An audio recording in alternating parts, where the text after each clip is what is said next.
கிறிஸ்துவின் சபையார் வழங்கும் கிறிஸ்துவின் வசனம் நிகழ்ச்சியை கேட்க உங்கள் யாவரையும் அன்புடன் அழைக்கிறோம். கிறிஸ்துவின் வசனம், இது கிறிஸ்தவர் கீதம். பரிசுத்த வேதம் பறைசாற்றும் வசனம், கிறிஸ்துவின் வசனம், இது கிறிஸ்தவர் கீதம். கிறிஸ்துவின் சபையார் வாழ்த்தி வழங்கும் கிறிஸ்துவின் வசனம், இது கிறிஸ்தவர் கீதம். கிறிஸ்துவின் வசனம், கிறிஸ்துவின் வசனம், கிறிஸ்துவின் வசனம். வேதாகம செய்தி நேரத்திற்கு வரவேற்கிறோம். Welcome to the Bible message. அன்பானவர்களே, உங்கள் யாவரையும் நம்முடைய ஆண்டவராய் இயேசு கிறிஸ்துவின் பரிசுத்தமான நாமத்தில் வாழ்த்தி வரவேற்பதில் மிகுந்த மகிழ்ச்சி அடைகிறோம். இன்றைய நாள் கர்த்தருடைய செய்தி வேளையில் வலதுபுறத்தின் ஆசீர்வாதம், the blessing of the right side. வலதுபுறத்தின் ஆசீர்வாதம் அற்புதமானது. நம்முடைய ஆண்டவராய் இயேசு கிறிஸ்து தேவனுடைய சித்தம் செய்து தேவனுடைய வலது வருஷத்தில் போய் வீற்றிருக்கிறார். சங்கீதக்காரன் தாவீது தனது சங்கீதம் 16 சங்கீதம் 8 முதல் 11 வசனத்தில் தாவீது சொல்லும்போது, கர்த்தரை எப்போதும் எனக்கு முன்பாக வைத்திருக்கிறேன், அவர் என் வலது வருஷத்தில் இருக்கிறபடியால் நான் அசைக்கப்படுவதில்லை. ஆகையால் என் இருதயம் பூரித்தது, என் மகிமை களி கூர்ந்தது, என் மாம்சமும் நம்பிக்கையோடு தங்கியிருக்கும். என் ஆத்துமாவை பாதாளத்தில் விடீர், உம்முடைய பரிசுத்தவானே அழிவை காண ஒட்டீர். ஜீவ மார்க்கத்தை எனக்கு தெரியப்படுத்துவீர். உம்முடைய சமூகத்தில் பரிபூர்ண ஆனந்தமும் உம்முடைய வலது வருஷத்தில் நித்திய பேரின்பமும் உண்டு.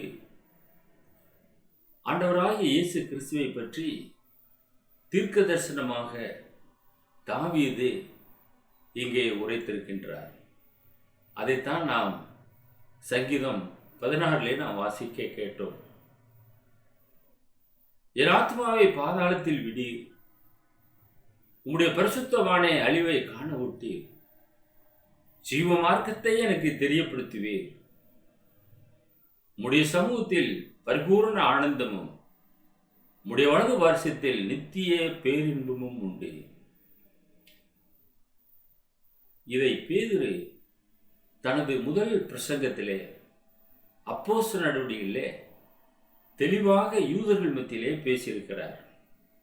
அப்போஸ்தலர் நடவடிக்கைகள் 2வது அதிகாரம் 25 முதல் 31 வசனங்கள்.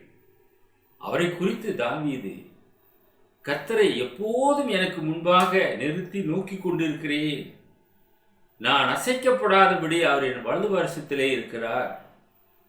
அதனால என் இருதயம் மகிழ்ந்தது, என் நாவு களி கூர்ந்தது, என் மாம்சமும் நம்பிக்கையோடே தங்கியிருக்கும். என் ஆத்துமாவை பாதாளத்தில் விடீர், உம்முடைய பரிசுத்தர் அழிவை காண ஒட்டீர். ஜீவ மார்க்கங்களே எனக்கு தெரியப்படுத்தினீர். உம்முடைய சன்னிதானத்திலே என்னை சந்தோஷத்தினால் நிரப்புவீர் என்று சொல்லுகிறான். சகோதரரே, கோத்திர தலைவனாகிய தாவீதை குறித்து நான் உங்களுடனே தைரியமாய் பேசுகிறதற்கு இடம் கொடுங்கள். அவன் மரணமடைந்து அடக்கம் பண்ணப்பட்டான். அவனுடைய கல்லறை இந்நாள் வரைக்கும் நம்மிடத்தில் இருக்கிறது. அவன் தீர்க்கதரிசியாய் இருந்து உன் சிங்காசனத்தில் வீற்றிருக்க, மாம்சத்தின்படி உன் சந்ததியிலே கிறிஸ்துவை எழும்ப பண்ணுவேன் என்று தேவன் தனக்கு சத்தியம் பண்ணினதை அறிந்தபடியால் அவன் கிறிஸ்துவனுடைய ஆத்துமா பாதாளத்திலே விடப்படுவதில்லை என்றும் அவருடைய மாம்சம் அழிவை காண்பதில்லை என்றும் முன்னறிந்து அவர் உயிர்த்தெழுதலை குறித்து இப்படி சொன்னான். அப்போஸ்தலனாகிய பேதுரு மிக தெளிவாக சங்கீதக்காரன் சொன்ன காரியத்தை இங்கே நினைப்பூட்டுகிறார். ஒருவேளை நாம் அப்படியே லிட்டரலாக படிப்போம் என்றால் தாவீது தான் தன்னை குறித்து சொல்லுகிறார் என்று நாம் எண்ணுவோம்.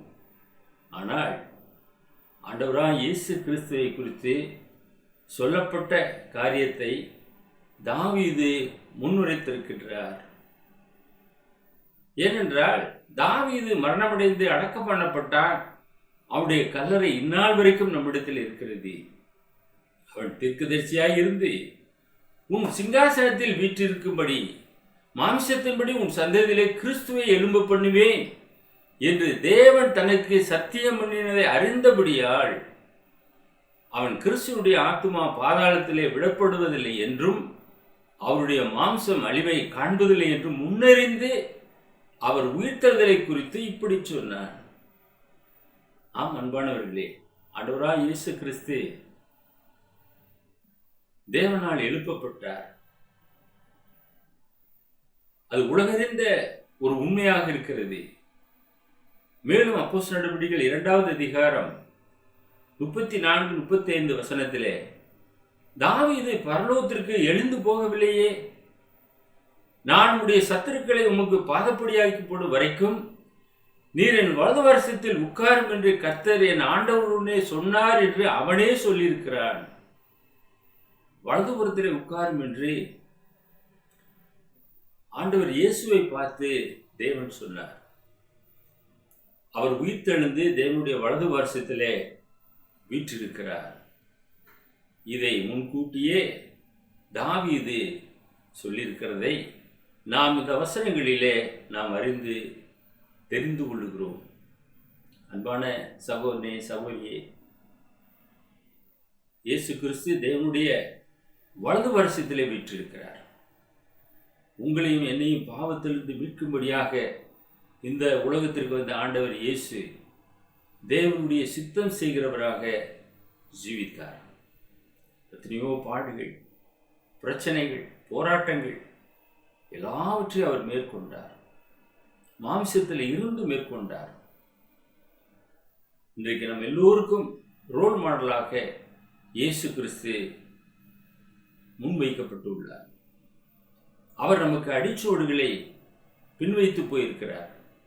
அந்த அடிச்சுவடுகளை நாம் பின்பற்றி நாமும் இயேசு கிறிஸ்துனுடைய அருகாமையிலே உட்காரக்கூடிய பாக்கியத்தை பெறத்தக்கதாக வலதுபுறத்து இடத்தை நாம் நாட வேண்டும். ஆண்டவராய் இயேசு கிறிஸ்து பிதாவின் சித்தத்தை பரிபூர்ணமாக நிறைவேற்றி தேவனுடைய வலது வருஷத்திலே வீற்றிருக்கிறார் என்று தாவீது முதற்கொண்டு எல்லோருமே பேசியிருக்கிறார்கள். மார்க்கு 16வது அதிகாரம் 19வது வசனத்திலே தெளிவாக சொல்லியிருக்கிறார். இவ்விதமாய் கர்த்தர் அவர்களுடனே பேசின பின்பு பரலோகத்துக்கு எடுத்துக்கொள்ளப்பட்டு தேவனுடைய வலது வருஷத்திலே உட்கார்ந்தார்.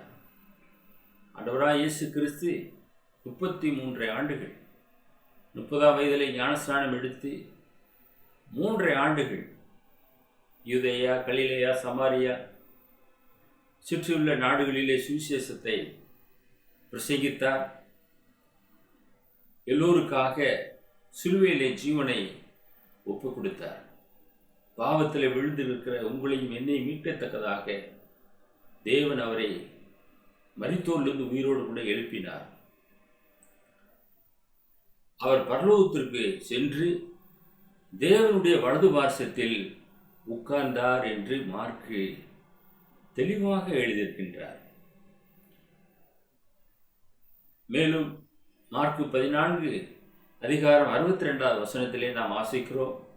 அதற்கு இயேசு, நான் அவர்தான், மனுஷகுமாரன் சர்வ வல்லவரின் வலது பார்சத்தில் வீற்றிருப்பதையும் வானத்தின் மேகங்கள் மேல் வருகிறதையும் நீங்கள் காண்பீர்கள் என்றார். இயேசு கிறிஸ்து வரப்போகிறார். அவரை குத்தினவர்களும் நோக்கி பார்ப்பார்கள். மீண்டுமாக நம்ம எல்லாம் அழைத்து போக வரப்போகிறார். அது வரைக்குமாக சர்வ வல்லவரின் வலது பார்சத்தில் வீற்றிருக்கிறார். அன்பானவர்களே, வலது பார்சத்தை நாமும் நாட வேண்டும். வலது பார்சத்திலே ஆசீர்வாதம் வைக்கப்பட்டிருக்கிறது. பரிசுத்த வேதாகமம் அதை குறித்து சொல்லுகிறது. எல்லா ஆசிரியர்களும் அடிபடலாமல் ஒரே காரியத்தை குறித்து பேசியிருக்கிறார்கள். இயேசு கிறிஸ்து இப்பொழுது எங்கே இருக்கிறார்? தேவனுடைய வலது பாரசத்தில் இருக்கிறார். மார்க்கு சொல்லுகிறார், பேதுரு சொல்லுகிறார். ஏன்? முற்பிதாக்களின் நாட்களிலே வாழ்ந்த தாவீது தீர்க்க தரிசனமாக அவரை குறித்து சொல்லியிருக்கின்றார். மேலும் பேதுரு சொல்லுகிறார் பாருங்க, 1 பேதுரு 3வது அதிகாரம் 22வது வசனம், அவர் பரலோகத்திற்கு போய் தேவனுடைய வலது பாரசத்தில் இருக்கிறார். தேவ தூதர்களும் அதிகாரங்களும் வல்லமைகளும் அவருக்கு கீழ்ப்பட்டிருக்கிறது. Jesus Christ is gone into heaven and is on the right hand of God. Angels and authorities and powers being made subject unto him. எல்லா அதிகாரமும் அவருக்கு கீழ்ப்பட்டிருக்கிறது. எல்லா அதிகாரத்தையும் பிதாவாகிய தேவன் அவருக்கு கொடுத்திருக்கிறார். ஆண்டவராய் இயேசு கிறிஸ்து உயிர்த்தெழுந்த பின்பு சீசர்களை பார்த்து சொல்லும்போது, வானத்திலும் பூமியிலும் சகல அதிகாரம் எனக்கு கொடுக்கப்பட்டிருக்கிறது. ஆகையால் நீங்கள் உலகமெங்கும் போய் சர்வ சிருஷ்டிக்கும் சுவிசேஷத்தை பிரசங்கம் பண்ணுங்கள் என்று சொன்னார். வானத்திலும் அவருக்கு அதிகாரம், பூமியிலும் அவருக்கு அதிகாரம் கொடுக்கப்பட்டிருக்கிறது. தேவ தூதர்களும் அந்த அதிகாரத்திற்கு கீழ்ப்பட்டவர்களாக இருக்கிறார்கள். சகலமும் அவருக்கு கீழ்ப்பட்டிருக்கிறது. அண்ட சராசரங்களை ஆளக்கூடிய அதிகாரத்தை ஆண்டவராய் இயேசு கிறிஸ்து பெற்றவராக இருக்கிறார். தேவனுடைய வலது பாரசத்தில் வீற்றிருந்து கொண்டு இத்தனை காரியங்களையும் அவர் ஆளுகிறார் என்று நாம் பார்க்கிறோம். பேதுரு அதை குறித்து தெளிவாக இங்கே எழுதியிருக்கிறார். அப்போஸ்தலருடைய காலத்திலே 7 பேர் தேர்வு செய்யப்பட்டார். அந்த 7 பேரில் ஒருவன் தான் ஸ்தேவான். முதல் நூற்றாண்டு சபையிலே இது நடந்தது. அவன் பரிசுத்த ஆவினாலே சொல்லுகிறான். அப்போஸ்தலர் நடவடிக்கைகள் 7வது அதிகாரம் 55, 56 வசனங்கள். அவன் பரிசுத்த ஆவினாலே நிறைந்தவனாய் வானத்தை அண்ணாந்து பார்த்து தேவனுடைய மகிமையும் தேவனுடைய வலது பாரசத்தில் இயேசுவானவர் நிற்கிறதையும் கண்டு, அதோ வானங்கள் திறந்திருக்கிறதையும் மனுஷகுமாரன் தேவனுடைய வலது பாரசத்தில் நிற்கிறதையும் காண்கிறேன் என்றான். வலது பாரசத்திலே வீற்றிருக்கிற ஆண்டவராய் இயேசு கிறிஸ்து இந்த ஸ்தேவான் பார்க்கும்போது அவர் நிற்கிறதாக சொல்லுகிறார்.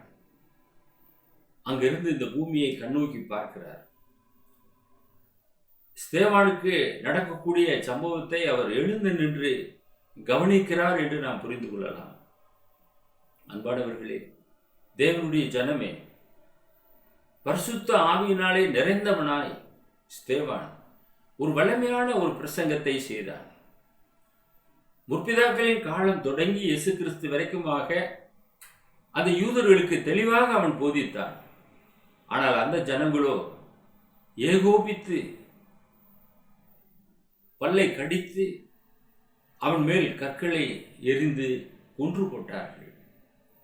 அதையும் ஆண்டவராய் இயேசு கிறிஸ்து தேவனுடைய வலது பாரசத்திலிருந்து கண்ணோக்கி பார்த்தார். ஒருவேளை எத்தனையோ அற்புதங்களை செய்த ஆண்டவராய் இயேசு கிறிஸ்து ஸ்தேவான் மீது எரியக்கூடிய கல்லெல்லாம் பூ மாலைகளாக மாற்ற செய்திருக்க முடியும். பலமுள்ள தம்முடைய கரத்தினாலே அவருடைய கண்களுக்கு மறைத்திருக்க முடியும். ஆனால் இவ்வுலகத்தின் பாடுகளுக்கும் தேவன் ஸ்தேவானை ஒப்பு கொடுத்தார்.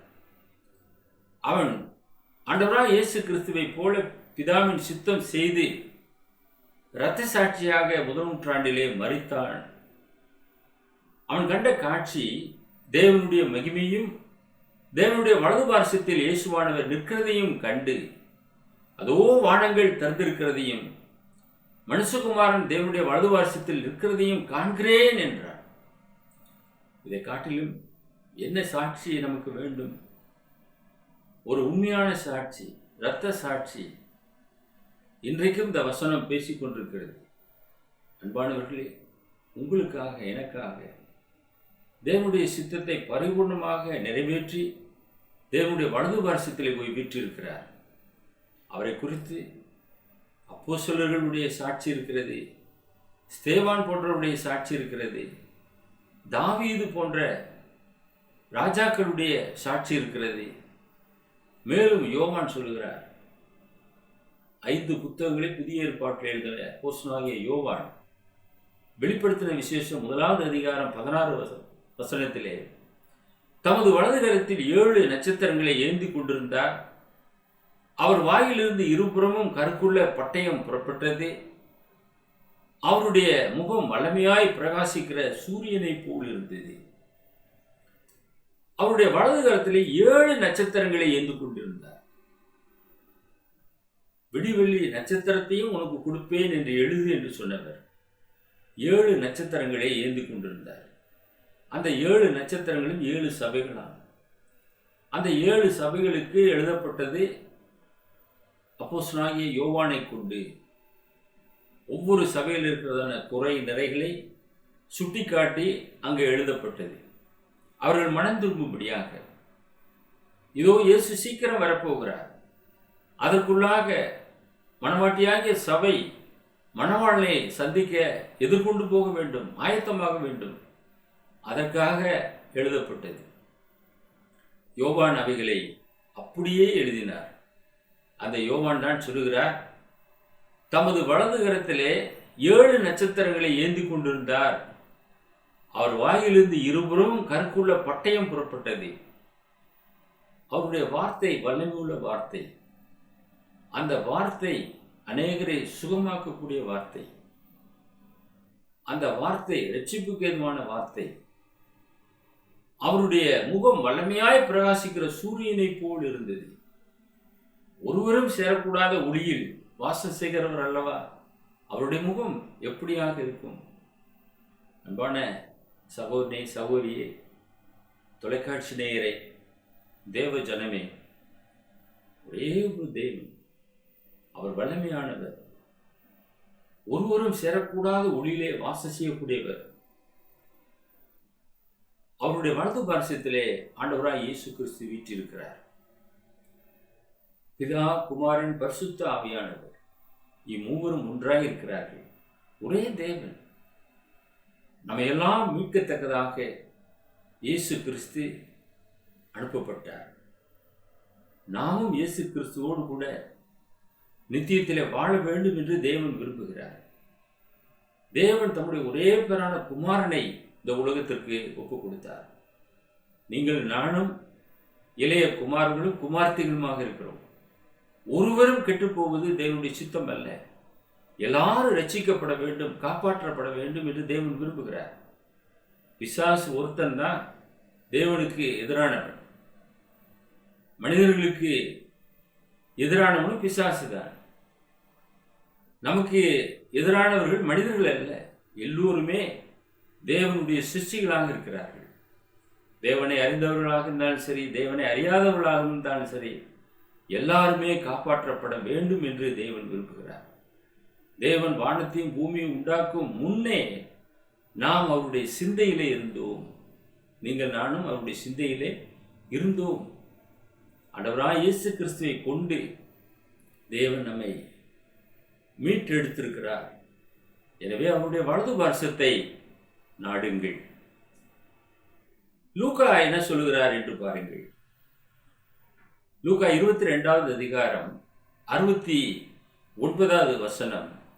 இது முதல் மனுஷகுமாரன் சர்வ வல்லமை உள்ள தேவனுடைய வலது பார்சத்தில் வீற்றிருப்பார் என்றார். லூக்கா ஒரு சிறப்பான ஆசிரியர், ஒரு வைத்தியன். தனக்கே உரிய பாணிலே இது முதல் மனுஷகுமாரன் சர்வ வல்லமை உள்ள தேவனுடைய வலது பார்சத்தில் வீற்றிருப்பார் என்றார். எல்லாம் பற்றி நிறைவேற்றிட்டார். மனிதனை மீட்கத்தக்கதாக இந்த உலகத்திலே பிறந்தார். அங்கே சுவிசேஷத்தை பிரசங்கித்தார். அவரோடு 3.5 ஆண்டு காலங்கள் அப்போஸ்தலர்கள் உடனிருந்தார்கள். அவர் பரமேறி செல்லும்போது வானத்தை நோக்கி பார்த்து கொண்டிருந்தார்கள். இந்த இயேசுவானவர் எப்படி உங்கள் கண்களுக்கு முன்பாக எடுத்துக்கொள்ளப்பட்டாரோ அப்படியே மீண்டுமாக வருவார் என்று தேவதூதர்கள் சொன்னார்கள். அந்த அறிக்கையை கேட்டு எருசலேமுக்கு திரும்பி வந்து அங்கே முதல் நூற்றாண்டிலே சபையை ஆரம்பித்தார்கள். அப்போஸ்தலனாகிய பேதுரு வல்லமையாக யூதர்கள் மத்தியிலே பிரசங்கம் செய்தார். 3000 பேர் கீழ்ப்படிந்தார்கள். முதல் அந்தியோக்கியாவிலே கிறிஸ்தவர்களுக்கு சீஷர்கள் என்கிற பெயர் வழங்கப்பட்டது. இப்படியாக முதல் நூற்றாண்டிலே கிறிஸ்துவின் சபையானது ஆரம்பிக்கப்பட்டது. அவருடைய சரீரமாகிய சபை இன்றும் உலக அளவிலே நிலைநிற்கிறது. ரட்சிக்கப்படுகிறவர்களை கர்த்தர் சபையிலே சேர்த்து கொண்டு வருகிறார். நீங்கள் இயேசு கிறிஸ்துனுடைய வலது பார்சத்திலே வீற்றிருக்க வேண்டுமா? வல்லமையுள்ள வார்த்தைகளை நோக்கி பாருங்கள். அவர் தேவனுடைய சுத்தம் செய்து வலது பார்சத்திலே போய் வீற்றிருக்கிறார் என்று லூக்காவும் கூறியிருக்கிறார். ஒவ்வொருவரும் பரிசுத்த ஆவியினுடைய உதவியோடு கூட எழுதுகிறார்கள். ஒருவர் சொல்லுகிறதே ஒருவருக்கு தெரியாது, இருந்தாலும் ஒரே மாதிரி சொல்கிறார்கள். யாராவது அவர் இடது பாரசத்திலே உட்கார்ந்திருக்கிறார் என்று எழுதியிருக்கிறார்களா? இல்லையே. ஒரே காரியத்தை இன்றைக்கு நீங்களும் நானும் கூட பேச வேண்டும். அப்போஸ்தலனாகிய பவுல் அதைத்தான் கொரிந்து சபையாருக்கு எழுதியிருக்கிறார். பிரிவினைகள் இல்லாமல் ஏக மனதும் ஏக யோசனையும் உள்ளவர்களாக ஒரே காரியத்தை குறித்து நாம் பேச வேண்டும். வேத வசனம் ஒரே காரியத்தை குறித்து தான் பேசுகிறது. அப்போஸ்தலர்களும் சரி, மற்றவர்களும் சரி, பரிசுத்த வேதாந்தத்தில் எழுதப்பட்ட அனைவருமே இயேசு தேவனுடைய வலது பார்சத்திலே வீற்றிருப்பார் என்றுதான் எழுதுகிறார்கள். மத்தேயு என்ன சொல்கிறார் என்று பாருங்கள். மத்தேயு 25வது அதிகாரம் 31 முதல் 34 வசனங்கள். அன்றியும் மனுஷகுமாரன் தமது மகிமை பொருந்தினவராய் சகல பரிசுத்த தூதரோடு கூட வரும்போது தமது மகிமையுள்ள சிங்காசனத்தின் மேல் வீற்றிருப்பார். அப்போது சகல ஜனங்களும் அவருக்கு முன்பாக சேர்க்கப்படுவார்கள். மெய்ப்பனானவன் செம்மறியாடுகளையும் வெள்ளாடுகளையும் வெவ்வேறாக பிரிக்கிறது போல அவர்களை அவர் பிரித்து செம்மறியாடுகளை தமது வலது பக்கத்திலும் வெள்ளாடுகளை தமது இடது பக்கத்திலும் நிறுத்துவார். ஆக இரு கூட்டமாக பிரிக்கப்பட போகிறது. இது எப்பொழுது? மனுஷகுமாரன் தமது மகிமை பொருந்தினவராய் சகல பரிசுத்த தூதரோடு கூட வரும்போது இவைகள் நடைபெறப் போகிறது. அன்பான தொலைக்காட்சி நேயரே, ஆண்டவராய் இயேசு கிறிஸ்து உயிர்த்து தேவனுடைய வலது பரிசத்திலே போய் விட்டிருக்கிறார். அவர் வலது பரிசத்தை தேர்வு செய்கிறார். எனவே செம்மறி ஆடுகளை தமது வலப்பக்கத்திலே நிறுத்தப் போகிறார். இந்த செம்மறி ஆடுகள் தேவனுடைய சத்தம் கேட்கும் ஆடுகள். அவைகள் மேய்ப்பனை நோக்கி போகக்கூடிய ஆடுகள், மேய்ப்பனுடைய வார்த்தைக்கு கீழ்ப்படியக்கூடிய ஆடுகள். அந்த ஆடுகளை வலப்பக்கத்திலே நிறுத்தப் போகிறார். வெள்ளாடுகள் என்றுமே கேட்பதில்லை. எனவே அதை இடப்பக்கத்திலே நிறுத்துவார். அவைகள் அழிவை நோக்கி கடந்து செல்லும். அப்பொழுது ராஜா தமது வலது பக்கத்தில் நிற்பவர்களை பார்த்து, வாருங்கள், என் பிதாவினால் ஆசீர்வதிக்கப்பட்டவர்களே, உலகம் உண்டானது முதல் உங்களுக்காக ஆயத்தம் பண்ணப்பட்டிருக்கிற ராஜ்யத்தை சுதந்தரித்துக் கொள்ளுங்கள் என்று சொல்லுவார். பிதாவினால் ஆசீர்வதிக்கப்பட்டவர்களுக்கு அந்த ராஜ்யமானது வைக்கப்பட்டிருக்கிறது. உலகம் உண்டானது முதல் உங்களுக்காக ஆயத்தம் பண்ணப்பட்ட இடம். ஆதாம் ஏவாள் தேவன் சிருஷ்டித்தார். அன்று முதல் தேவன் திட்டமிட்டு வைத்திருக்கிறார். கடைசி உலகம் அழிய மட்டுமாக இருக்கக்கூடிய ஜனங்களுக்காக, தம்முடைய ஜனங்களுக்காக அங்கே ஆயத்தம் செய்து வைத்திருக்கிறார். அந்த இடம் எப்படிப்பட்ட இடமாக இருக்கும்? பெரிய பெரிய அரண்மனைகளை நாம் பார்க்கிறோம். அதை காட்டிலும் எத்தனையோ மடங்கு சிறப்பானதாக அது இருக்கும். எனவே மேலானவைகளை நாடுங்கள். பூமியிலே உள்ளவைகளை அல்ல. இவைகள் எல்லாம் ஒரு நாளிலே அழிந்து போகும். ஆனால் நித்தியமான ஒரு வாசஸ்தலம் நித்தியமாக இருக்கும். அந்த வாசஸ்தலத்திலே போய் நாம் பிரவேசிக்க வேண்டும். அது உலகம் உண்டானது முதல் நமக்காக ஆயத்தம் பண்ணப்பட்டிருக்கிற ராஜ்யமாக இருக்கிறது. அந்த ராஜ்யத்தை சுதந்திரித்துக் கொள்ளுங்கள். அப்போஸ்தலனாகிய பவுல் சொல்லுகிறார், ரோமர் 8வது அதிகாரம் 33, 34 வசனங்கள். தேவன் தெரிந்து கொண்டவர்கள் மேல் குற்றம் சாட்டுகிறவன் யார்? தேவனே அவர்களை நீதிமான்களாக்குகிறவர். ஆக்கினைக்குள்ளாக தீர்க்கிறவன் யார்? கிறிஸ்துவே மரித்தவர், அவரே எழுந்தும் இருக்கிறவர், அவரே தேவனுடைய வலது வாரிசத்தில் இருக்கிறவர், நமக்காக வேண்டுதல் செய்கிறவரும் அவர்தான். He is even at the right hand of God. He also makes intercession for us. நமக்காக வேண்டுதல் செய்யக்கூடியவராக இருக்கிறார். தேவனுடைய வலது வாரிசத்திலே ஓய்வு பெற்றிருக்கிறார். பவுல் தெளிவாக கொரிந்து சபையாருக்கு எழுதியிருக்கிறார். நமக்காக வேண்டுதல் செய்கிறார். அவருடைய நாமத்தினாலே நாம் பிதாவை நோக்கி நாம் ஜெபம் பண்ணுகிறோம். அவருடைய நாமத்தினாலே நாம் ரட்சிப்பை பெற்றிருக்கிறோம். அவருடைய நாமம் தாங்கிய அந்த சபையிலே நாம் நிலைத்திருக்கிறோம். இந்த ஆசீர்வாதத்திற்கு பாத்திரவான்களாக இருக்கக்கூடிய நாம் அவர் வீட்டிருக்கிறதான வலது வாரிசத்தை நாட வேண்டும். எபிரேயர் 12வது அதிகாரம் முதல் 3 வசனத்திலே, ஆகையால் மேகம் போன்ற இத்தனை திரளான சாட்சிகள் நம்மை சூழ்ந்து கொண்டிருக்க, வரமான யாவற்றையும் நம்மை சுற்றி நெருங்கி நிற்கிற பாவத்தையும் தள்ளிவிட்டு விசுவாசத்தை துவக்கிறவரும் முடிக்கிறவருமாய் இருக்கிற இயேசுவை நோக்கி நமக்கு நியமித்திருக்கிற ஓட்டத்தில் பொறுமையோடே ஓடக்கடவும்.